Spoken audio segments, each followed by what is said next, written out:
Good morning, I'm Frank Buckley. Investigators believe members of a drug cartel are responsible for the brutal murders of 6 people, including a baby in Central California. Well, the details just ahead. I'm Eric Spillman in Santa Ana. A deputy public defender from Orange County dies suddenly in Mexico over the weekend. His family believes foul play was involved, but they won't say exactly why they think that. The story coming up.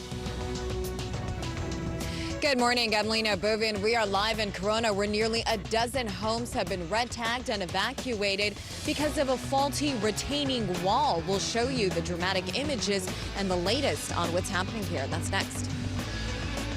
Good morning, I'm Jessica Holmes. One local city offering a new way for you to get rid of your food scraps. What you need to know just ahead. Good morning, I'm Sam Rubin. Brand new here at 10 o'clock. Channing Tatum says, ladies, maybe his heart is open to, quote, what's next? We'll talk about that in live conversation. Remember Dan Fielding from Night Court? The Emmy winner John Larroquette joins us live.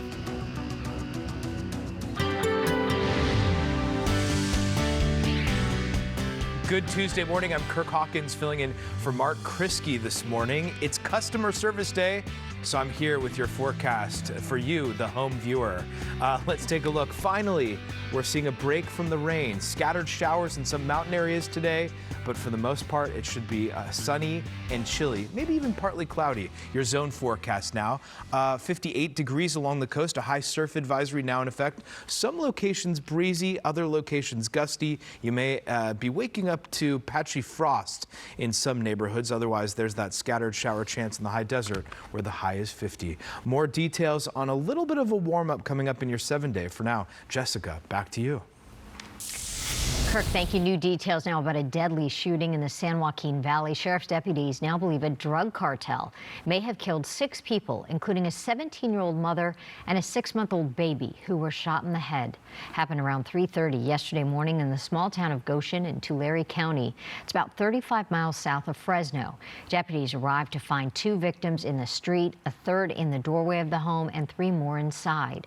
5 of the 6 victims were dead at the scene. The 6th died at the hospital. Deputies now searching for at least 2 suspects connected to the shooting. Investigators say since the victims were shot execution style, a drug cartel may be involved. Friends and family of an Orange County deputy public defender are seeking answers about his death in Mexico. Authorities there say he fell from a balcony, but his family says he was killed. KTLA's Eric Spillman live in Santa Ana with more on that. Eric, good morning. Morning, Frank. You have a deputy public defender, Orange County deputy public defender, who died suddenly over the weekend in Mexico. His family believes he was the victim of foul play, but they're refusing to explain why they think that. Let me show you a picture of the man that we're talking about. His name is Elliot Blair, 33 years old. He's from the city of Orange. Friends and colleagues say he was a respected public defender who fought for his indigent and vulnerable clients. Over the weekend, he and his wife, Kim, who is also a public defender, went to Rosarita Beach, Mexico to celebrate their 1-year anniversary. They stayed at the beachside Las Rocas Resort and Spa. Mexican authorities say Elliot Blair's body was discovered sometime around 1 a.m. Saturday underneath a 3rd-story balcony at the hotel. They say he fell off that balcony and died, and they say they have evidence that he was under the influence of alcohol. The Mexican Attorney General's office says an autopsy was conducted and that Blair died of an unfortunate accident resulting from a fall.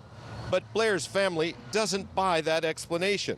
On a GoFundMe page, they claim Blair was the victim of a brutal crime.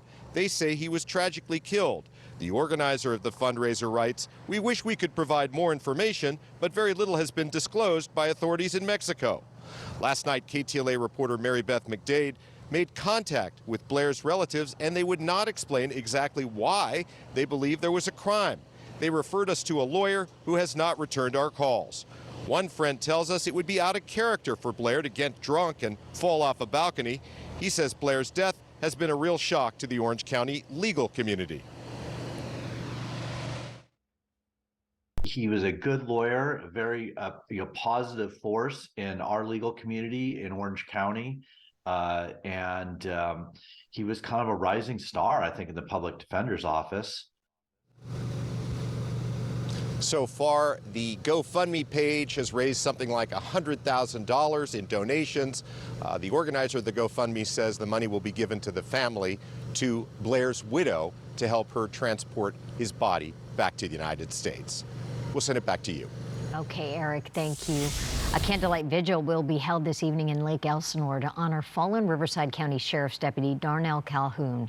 The 30-year-old deputy was shot and killed Friday after responding to a domestic violence call related to a child custody case. Shooting suspect Jesse Navarro was shot by deputies and remains hospitalized in critical condition. Deputy Calhoun joined the department less than a year ago. Today's vigil will be held at the Lake Elsinore Sheriff Station at 6 p.m. The community is invited. And the Sheriff's Department issued a statement on behalf of the Calhoun family, reading in part, "Since the tragic loss of Darnell, our family has received an outpouring of love and support from our community, for which we are immensely grateful. While we are heartbroken, we also celebrate the gift of Darnell, the husband, father, son, brother, and deputy. His life, though cut short, is a blessing." Actor Jeremy Renner is revealing on social media that he is now home following his snowplow accident. The Marvel star had been hospitalized since New Year's Day when he was injured by that snowplow. The mayor of Kingstown Star replied to a Twitter post from the show, writing he was excited to watch episode 201 with his family at home. Season 2 of the show premiered on Sunday. During his lengthy hospital stay, Renner underwent 2 surgeries to repair blunt chest trauma and orthopedic injuries. A retaining wall between homes on a graded hillside in Corona has collapsed. It's the latest in various kinds of damage around Southern California from all the recent heavy rainfall. KTLA's Alina Bovian live in Corona with the latest for us. Alina, good morning. Frank, Jessica, good morning. Well, this is a combination of 2 things, the weather and also a faulty retaining wall that residents say simply was not built right when they look back decades when this development was first built. Now, this is the Monterey Village development here in Corona, and take a look. You can see that retaining wall right here behind us. There are 4 homes on one side of it and 4 homes just beneath it. So 8 homes in total that have been red tagged. There is a life hazard line out here, and residents have been told to stay away, pack up their bags, and leave until they can figure out what to do with this situation. Now take a look at this. This is a video from Sky 5.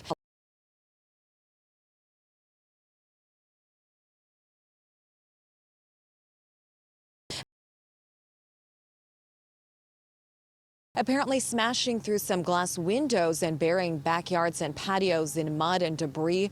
According to reports, thankfully no one was injured, but several homes on both sides are now at risk and still at risk. City engineers and building inspectors, they red tag these homes, telling people they need to evacuate while they assess the damage and figure out the next step. What's even worse, residents telling us this has happened twice before, once in the 90s and once about 10 years ago. Originally, I would say it's how they were built. They were built improperly. They're just not built properly. There's bricks up against dirt. There's no rebarb, no nothing to hold that back. So when the rain comes, they're coming down. This has happened several times in here, and it needs to be fixed properly. And the last round of storms certainly left a mark on California. Take a look at this sinkhole. This is in Chatsworth on Iverson Road. It has grown about 45 feet deep since we first showed it to you last week, spanning the entire roadway.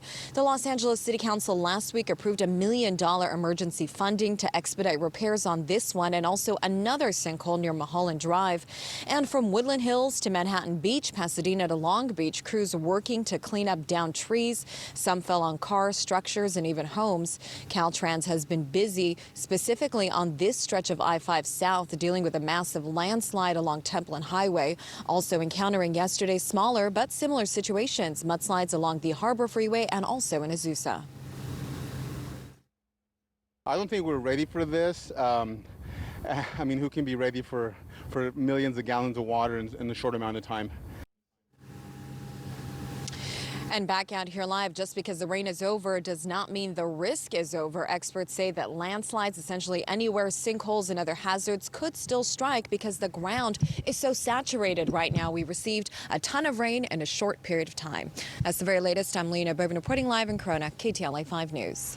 Yeah, we certainly have, Alina. Thank you. 8 homes in a Berkeley neighborhood have been evacuated after a large mudslide there. Emergency crews responded to homes on 3 streets in the Berkeley Hills neighborhood as mud and debris were shifting the area. Images from the Berkeley Firefighters Association shows mud pushing through one of the homes. No injuries reported, but residents in the area were advised to prepare to evacuate quickly if notified. Nearby mudslides also closed roads around UC Berkeley's Clark Kerr campus. Today is the anniversary of the Northridge earthquake. Wow. January 17th, 1994. Wow. Oh, yeah. I don't want to say anything else. Okay. Right. Because I don't want to bring another one on or anything, but it Or is bring just- up bad memories for anyone. Yes. Yeah. Right. Yeah. It's interesting that you say that because when I woke up this morning and saw the date, it instantly took me back. Yeah. And it was right around the time that we typically wake up for this program. Yeah, it was just that after 4 in the morning. It was when that happened. So Yep. yeah, a lot has changed since then, but of course some wild memories. A good walk through history there. From one disaster to the other. Right. So a perfect segue for me to take Exactly. over weather. Yes. Your in-house disaster. No. I've got it covered.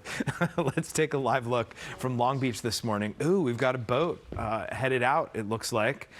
Some high surf advisories, though, so plenty of reason to use caution if you head to the coast. High surf advisories, coastal flooding advisories continuing until tomorrow night. And right now, 56 degrees across the LA area. Your almanac shows we saw a high yesterday, 61.